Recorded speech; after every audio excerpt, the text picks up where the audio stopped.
Thank you, Rent a Crowd. Thank you all for coming, and thank you to everyone who may or may not be watching this online. Today I am going to be delivering a presentation entitled Strength and Conditioning, Empowering the Player. And you will, hopefully at the end of the presentation, you'll understand why I've used the emphasis on power in the title there. As you can tell, my voice is a little bit sore, so I'm cheating a little bit by giving you a video to watch at the beginning of this. Lasts about 6 minutes. This is from a recent TED Talk, if anyone understands or knows what a TED Talk is. They're basically inspirational talks from people all around the world, from different businesses, from different professions, and this one is based on what makes us successful and a term known as grit. So I'm going to let that play, and hopefully it'll be loud enough for you all to hear. When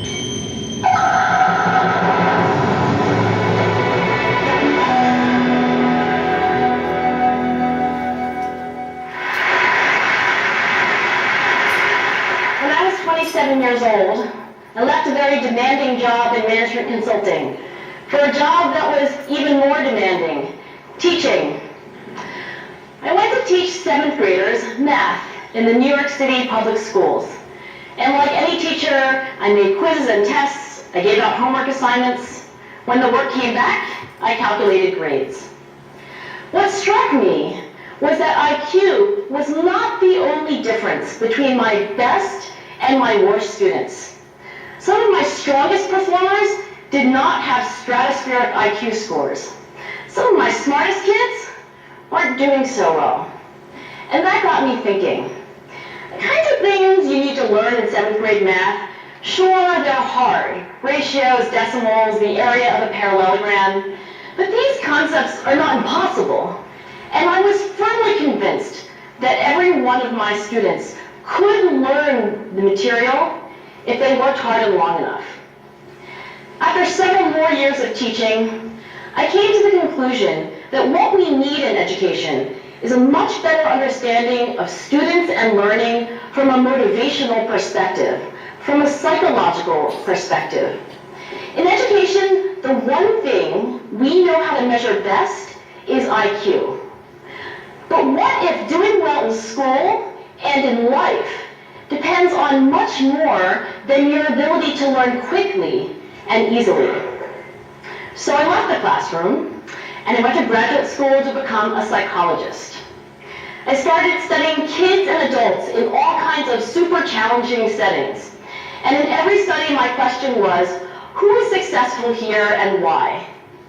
My research team and I went to West Point Military Academy. We tried to predict which cadets would stay in military training and which would drop out. We went to the National Spelling Bee and tried to predict which children would advance farthest in competition. We studied rookie teachers working in really tough neighborhoods, asking which teachers are still going to be here in teaching by the end of the school year. And of those, who will be the most effective at improving learning outcomes for their students? We partnered with private companies asking which of these salespeople is going to keep their jobs and who's going to earn the most money. In all those very different contexts, one characteristic emerged as a significant predictor of success. And it wasn't social intelligence, it wasn't good looks, physical health, and it wasn't IQ. It was grit. Grit is passion and perseverance for very long-term goals. Grit is having stamina. Grit is sticking with your future, day in, day out, not just for the week, not just for the month, but for years, and working really hard to make that future a reality. Grit is living life like it's a marathon, not a sprint. A few years ago, I started studying grit in the Chicago public schools. I asked thousands of high school juniors to take grit questionnaires, and then waited around more than a year to see who would graduate. Turns out that grittier kids were significantly more likely to graduate, even when I matched them on every characteristic I could measure. Things like family income, standardized achievement test scores, even how safe kids felt when they were at school. So it's not just at West Point or the National Spelling Bee that grit matters, it's also in school, especially for kids at risk for dropping out. To me, the most shocking thing about grit is how little we know, how little science knows about building it. Every day, parents and teachers ask me, how do I build grit in kids? What do I do to teach kids a solid work ethic? How do I keep them motivated for the long run? The honest answer is, I don't know. What I do know is that talent doesn't make you gritty. Our data show very clearly that there are many talented individuals who simply do not follow through on their commitments. In fact, in our data, grit is usually unrelated or even inversely related to measures of talent. So far, the best idea I've heard about building grit in kids is something called growth mindset. This is an idea developed at Stanford University by Carol Dweck, and it is the belief that the ability to learn is not fixed, that it can change with your effort. Dr. Dweck has shown that when kids read and learn about the brain and how it changes and grows in response to challenge, they're much more likely to persevere when they fail because they don't believe that failure is a permanent condition. So growth mindset is a great idea for building grit, but we need more. And that's where I'm going to end my remarks, because that's where we are. That's the work that stands before us. We need to take our best ideas, our strongest intuitions, and we need to test them.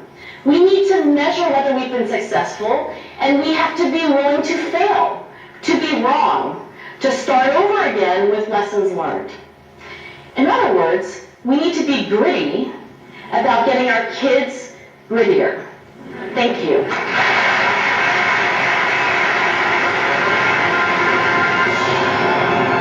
Okay, thank you, Angela. So a concept that Angela is really trying to bring forward there is the idea of grit and the idea of growth mindset. And although some of you might be thinking, what has this got to do with strength and conditioning at Bromley Tennis Centre, hopefully I'll be making that a bit more clear as the presentation goes on. So that was a TED Talk based on the experiences of a teacher.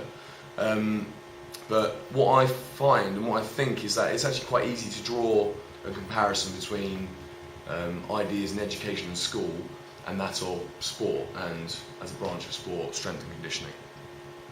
So the points to consider from her talk just there, first of all, is that it is very easy to judge and identify talent based on performance outcomes. And by performance outcomes, I'm talking about objective performance outcomes, IQ, the test results from a talent ID day. They're all very objective, and a lot of the time we find that objective measures are being championed rather than subjective measures. How often is mindset assessed? What Angela went on to talk about there was, how do we actually assess a player, or how do we assess somebody for how gritty they are? And she said, there's really not a lot of ways of being able to do that. So what this presentation is going to be looking at is the ways in which I and the strength and conditioning team is trying to promote growth mindsets and athlete mindsets within the kids here. A definition that Angela used for grit is passion and perseverance for long-term goals. Recently at the centre we had a visit from some Japanese tennis coaches. I don't know if any of you saw them or bumped into them, but they were doing a look around at the centre, meeting all the management, meeting all the coaching staff, and when they came to meet me, the head coach, Yoshi, he actually said to me that he thought that strength and conditioning was one of the more important parts of a tennis player's development, which I totally agree with, obviously. And he said consistency is the key when it comes to developing a young athlete, developing a young tennis player. If there's no consistency in the program, the staff delivering the program, then really how are they going to have that passion and perseverance for long-term goals? And I completely agree. going back to the how do we teach grit point, we don't know, but to be able to trial and error different methods of being able to teach kids to have this gritty mindset is very, very important. We need to be able to teach kids to follow through on their commitments. So this theme of having passion and perseverance for long-term goals really is underpinned by being committed. And that last point there that was mentioned briefly at the end of her talk, growth mindset, the ability to learn, can change with effort in response to a challenge. So what the rest of this presentation is going to look at is how strength and conditioning here covers how we teach grit, how we teach that mindset. And this was as I've been here about 10, 11 months now, and this is one thing that's interested me greatly, is how we can actually get the behavioural and commitment side of things right before we start looking at creating athletes and creating tennis players. How do we actually underpin those things with good behaviour, good commitment, and a good growth mindset? So, how can we promote gritty behaviour, or how have I been trying to promote gritty behaviour in strength and conditioning? First of all, creating an athlete mindset. This is pretty similar to what Angela was discussing there in terms of the growth mindset, except I've taken the growth and changed it to athlete to make it sound a bit more sport specific. What I would all like you to do now is look at the handout I've given to you all. I'll put it up on the screen as well. And for anybody who's watching this online, hopefully we should have included a link to this document as well, so you can have a look at it at home. So the commitment continuum is a tool that I've been trying to use with players in terms of getting them aware of where their behaviour and where their commitment levels lie on this continuum. At the moment you can see that in the light blue we have those really, really desirable traits that we want to see in our kids and we want to see in the players here at Bromley. And either side of that we have the red arrow, the bad red arrow, which is where we do not want to see the kids, and also above the light blue, the obsessed side of things, which again at the other end of the scale can be quite detrimental to building an athlete and building a tennis player. So a few examples of behaviour that we are really, really looking for from somebody who wants to become a fantastic athlete, somebody who wants to compel as a tennis player, is perhaps somebody who never needs the coach to drive the session. They are always very well prepared and they are always applying the highest quality that they can. Complete understanding of their priorities and exhausting every resource and opportunity to maximise chances of success. There are so many example behaviours on there that I think I'll spend the next 10 minutes talking through them. But in the next slide I've highlighted the most important ones that I think are key to building these young athletes and young tennis players. Does anyone have any questions so far about that? Okay.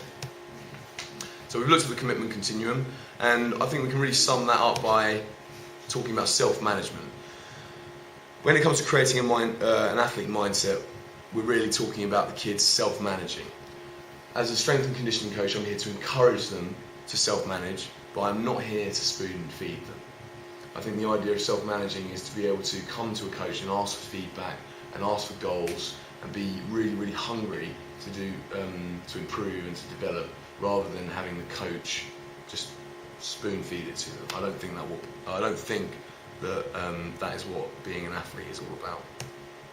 Building a desire to improve.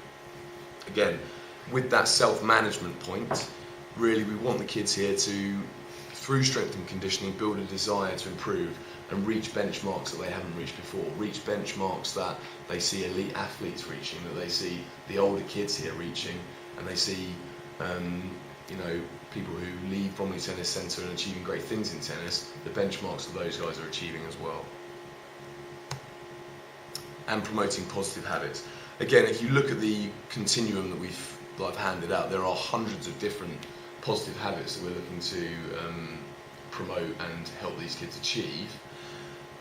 One example might be, when you're in the latter stages of being a tennis player here, is actually being a role model to the younger players. if you're between the ages of 16 and 18 and you're undergoing a complex strength and conditioning program, you've been training for ages, what I would really like to see is, as an example, the older players setting a really, really strong example to the younger players in terms of their mindset, in terms of their behaviour, in terms of their athleticism. On top of that, I've been trying my best to put together these player packs for everyone, so that on top of all the athlete mindset points, we actually have something as a player to use and to self-monitor and to self-manage. That includes goal setting. So within the players' packs, they have an area for which they can set their mental, technical, tactical, and most importantly, physical goals. And what I've been trying to encourage as much as possible is that the players get their goal sheets and they come to their coach and they ask for their goals. They actually actively want to know what they need to improve in at all times, rather than having their coach say to them, have you done your goals? No, well, actually we need to do that. This is what I want you to do, etc., etc. It's about taking control of their own program. As well as the goal setting, we have strength and conditioning improvement cards. That really spans a wide variety of strength and conditioning activity: warm-ups, cool-downs, strength sessions, corrective sessions, conditioning sessions, speed and agility sessions. And really what those improvement cards are there for is for players to be able to, again, monitor their progress over the weeks, over the months, over the years, and actually learn what it is to improve and what it is to have a much greater training age from the start of the year compared to the end of the year. And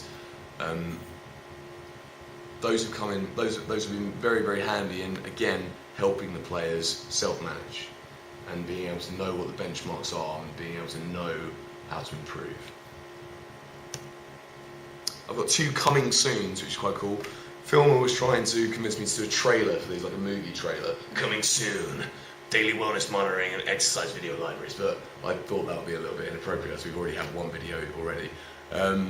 What some of the players, actually maybe about 5 of the players at the centre have been doing recently is piloting a daily wellness monitoring sheet where they write down how they're feeling in the morning on a scale of 1 to 5, how they slept, how well they've been eating, how fatigued they are, how sore they are, what their mood is like, which is normally the worst one.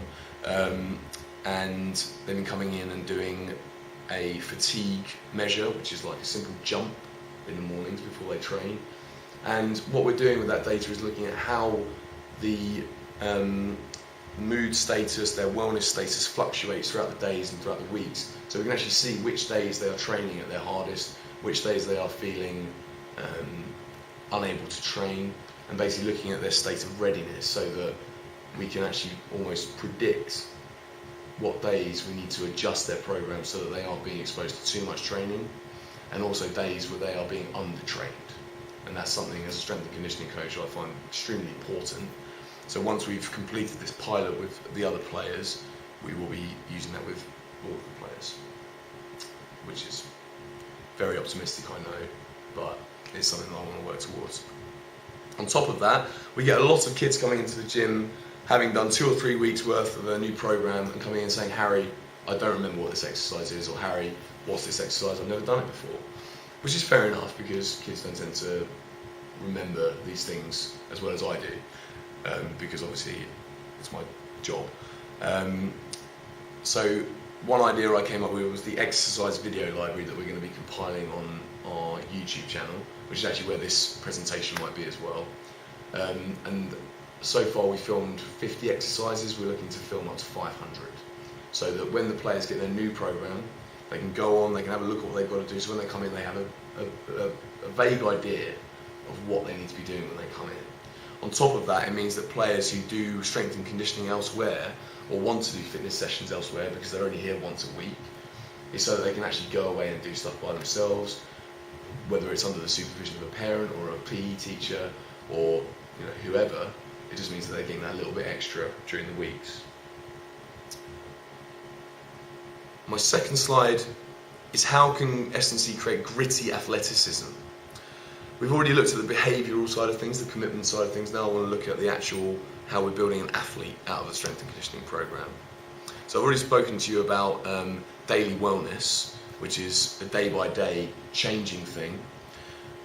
Now I want to look at how we actually prescribe a challenging S&C program according to the player's abilities. First of all, we look at age. How old is the player? When it comes to prescribing programs, age is going to be one of the most important aspects of an S&C program, because obviously an 8-year-old is going to have very different requirements to a 14 to 16, 18-year-old. And to measure that, we look at their date of birth, believe it or not. What stage is the player at in terms of their biological development? I.e., how mature are they? Are they near their growth spurt? Are they finishing their growth spurt? Are they nowhere near their growth spurt? That's one thing, again, that determines what their physical status is, and that is done through very basic height and weight measurements. What is the player's physical training experience? Again, how many years have they been undergoing physical training? How many years have they been doing high quality strength and conditioning? That is going to be another key factor to what their individual physical status is. What are the player's physical limitations? I've been a little bit glass half empty there. Well, I really should have said what are their strengths and what are their weaknesses, but I don't think it really fit properly onto the slide, so I've kind of cut it down a little bit. But basically what that's saying is, where do they need to work? Like, what are the areas that they really need to improve in? And we've split it up into a very simple system here at the centre, where they either have to be working on getting fitter, working on getting faster, or working on getting stronger.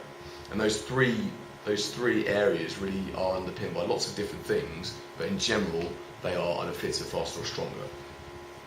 And really, to work out whether or not they need to be fitter, faster or stronger, that's evidence through practice. We look at their day-by-day training and see as a team whether or not they need to be getting fitter, faster or stronger. Lastly, these 4 that are on the slides now, these are all fairly objective. The last point is subjective. We're looking at what their level of commitment is and what their behaviour is like, what kind of mindset do they have.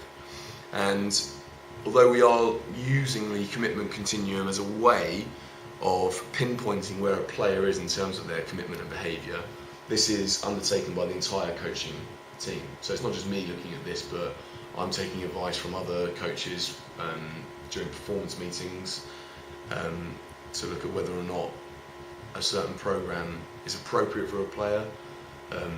Say for instance they're a lot older, but they're slacking off a little bit in terms of being a role model.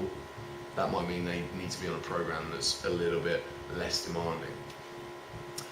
So we've got a good mix of, we've got a mix of objective and subjective, objective and subjective measures there. But really what the whole point of it is to create gritty athleticism, to create gritty athletes, is to make sure that they are being challenged as much as possible during their strength and conditioning sessions. And those 5 points there are really my way of doing that. And there may in the future be more points, but I really hope not, because it just means, it will become a bit complicated. Again, does anyone have any questions so far? Try and save your questions to the end, actually, we'll see if there are any. But this does not mean anything. All of those points, having a challenging S&C program, does not mean anything unless you have the right mindset. And that harks back to the slide previously where we're looking at creating an athlete mindset, creating players who are gritty. Who was here during the Power Up in September, the Power Up presentation? Hopefully most of you were. Alistair presented on a structure that looked a little bit like this, where in terms of developing a tennis player, we don't look at them as a tennis player first, we look at them as an individual first. And by that we mean, how do they behave? What kind of behaviour are they exhibiting? Are they committed? And other points like that. And really, that structure works only if we can underpin the growth mindset, the athlete mindset at the beginning of that arrow. The individual is a really, really important foundational area that needs to be really, really worked hard at before the player can be a good athlete and before the player can be a good player. So the empower side of things comes in here. I see the individual side of things, the behavioural, the commitment side of things as the empowering stage. We're actually empowering the kids to have an athlete mindset. That is literally going to empower them to make the next step up to being an athlete. We want them to be committed and we want them to have grit. Those things need to be underpinned before we start considering them as an athlete or a tennis player.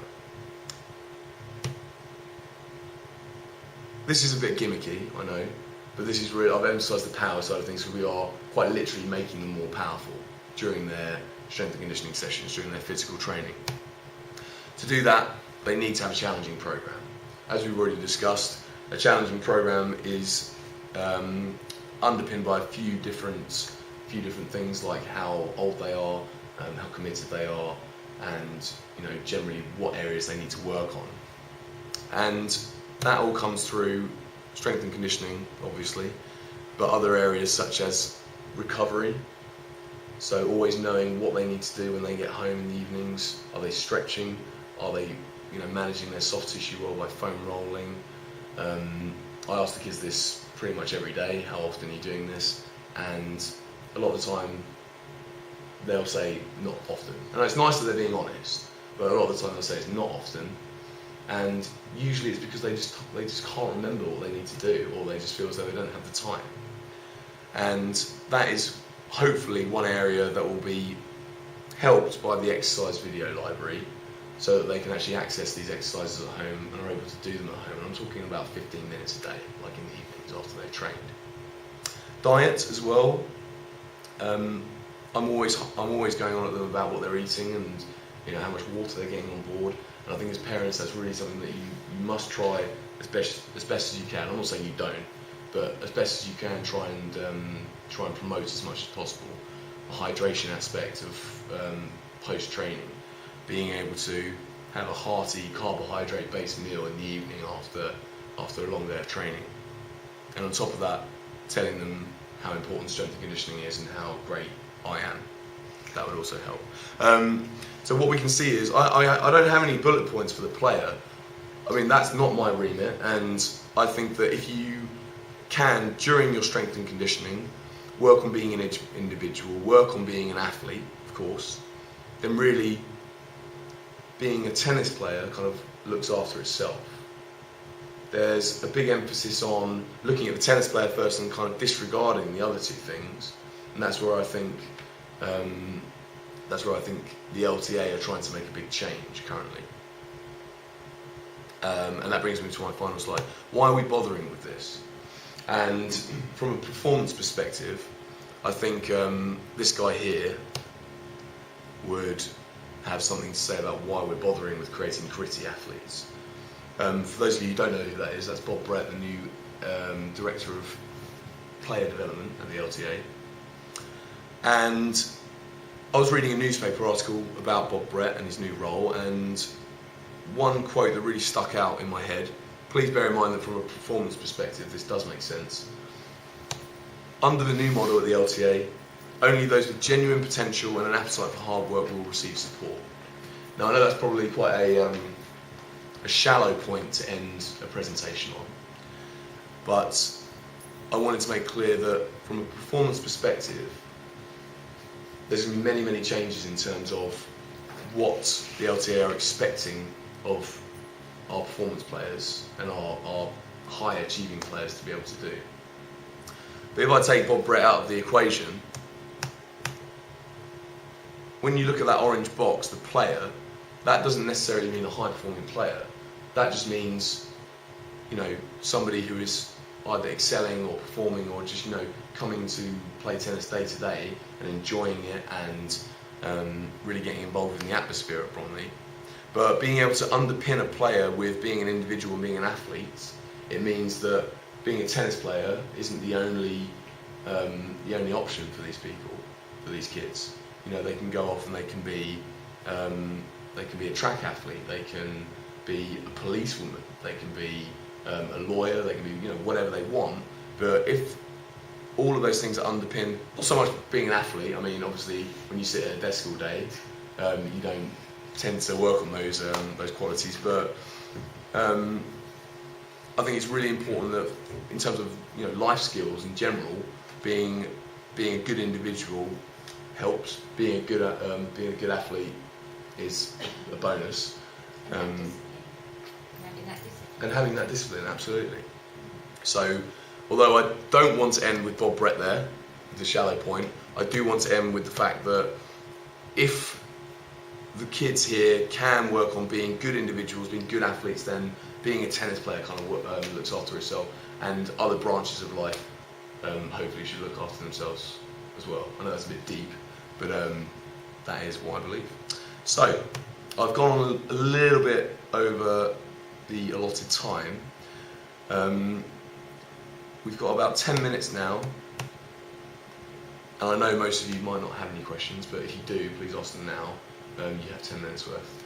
Yes, Tim? Right, so I think a lot of the thing you're trying to achieve, grit, is obviously, as you said, a very subjective measure. Yeah. And it's very hard to judge progress in that category. And a lot of the measures you suggested to help achieve grit, the diet and the proper foam rolling and stretching, all those sorts of things that form a complete athlete are really, really hard to measure and overlook. So I think, at least the way I see it, I think the parents have to be a large part in fulfilling this in a player and helping that. Because, you can tell a 12-year-old to do that stuff every day, and there'll still be days where it just doesn't get done.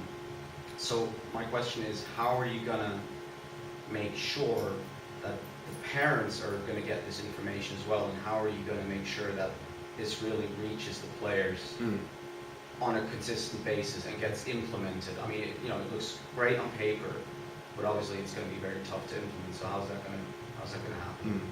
Well, thanks for your question, Tim. First of all, I think with my role, and over the last 10 to 11 months, I've tried to be as transparent as possible with parents, and I've tried to be as communicative as possible.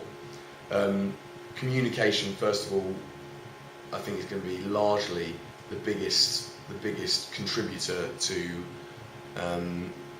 helping my vision grow at the centre. And with that, it means talking to parents, getting things like this presentation online for everyone to watch, and making sure that these points being reinforced on court by the coaches, being reinforced by parents, is, like you say, really important. I've got to say that at the moment I think communication could be better at the centre, and through what I do, I think getting parents more involved with what the kids are doing at home, what the players are doing at home in terms of their diet, in terms of their discipline around stretching and foam rolling, those are the things that, yes, are going to be making the biggest difference to players that are, maybe only here once a week, who I only see once a week.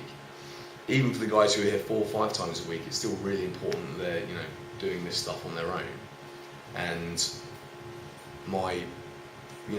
I see this strength and conditioning program as a long-term project, and I think that as the program grows, we should hopefully see some growth in that area as well, around parents being proactive with helping their kids at home, and me being more communicative with parents as well. Okay. Would it be worth building into the program a 10-minute warm down after this one finishes with the S&C coach? 10-minute warm down yeah. after the squad. After the squad. So I know they've tried to do it within the squad. Yeah. And because we don't have long enough anyway. Yeah. But to encourage players, if they go back into the gym, to actually warm down if a member of the S&C staff is there, to encourage that and make it almost mandatory, because obviously people just get in the car and go quite often. Some do stay, but particularly if they're sore. But if there's actually a member of S&C staff there, and some very simple warm down, quick, Okay. not long term, maybe 5, possibly 10 minutes, then maybe more people would do that after a session. Okay. Or even one of the older lads who know what they're doing, Yeah. just to stand in and say, look, to the young ones, this is how you do it. Okay. Well, that's an interesting point, and actually, I don't see the cool down side of things as it shouldn't be like a quick thing, a quick fix. And actually, my belief is that after exercise, after a long day of playing tennis and being in the gym, the first thing that you should really be doing is actually sitting down, getting some rest, getting some food on board, refueling your body so that it learns to regenerate and refuel itself before you even start thinking about stretching and foam rolling and things like that. The 1 to 2 hour window post exercise is the most important thing to be doing at that time is refueling and rehydrating. When it comes to stretching and foam rolling directly after exercise,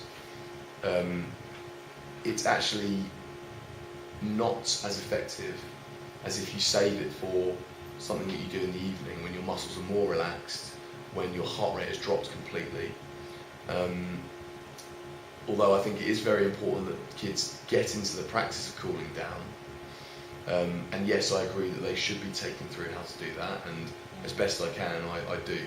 It's just that I know it's boring if I don't get into stretch out and Yeah. sort of a 40-minute journey home, get out the car a bit stiff. Yeah. So, the legs are a bit like that, so it just needs to stretch them out. If he's going to I mean, on the, I agree, and I think really when it comes to that 10-minute window that you're talking about, the best thing to be doing in that time, which I will look to help introduce to the program, is actually not stretching the foam rolling, but actually reducing the intensity of what you've actually been doing. So perhaps you're staying on court for an extra 10 minutes, but just reducing the intensity down to almost like a slow walk, so the heart rate is dropping, the muscles are becoming more relaxed, and then perhaps looking to get in the car for that 40 minutes. But that 40 minutes is a very good opportunity for things like getting water on board, stop, pull over at the petrol station for a wee or something after 20 minutes. Getting some simple carbohydrates on board, some protein, and then in the evening to really nail the stretching and things like that at home. And that's not me trying to shirk and give more work to the parents. That's really just from a science point of view. It's science, from a science point of view, it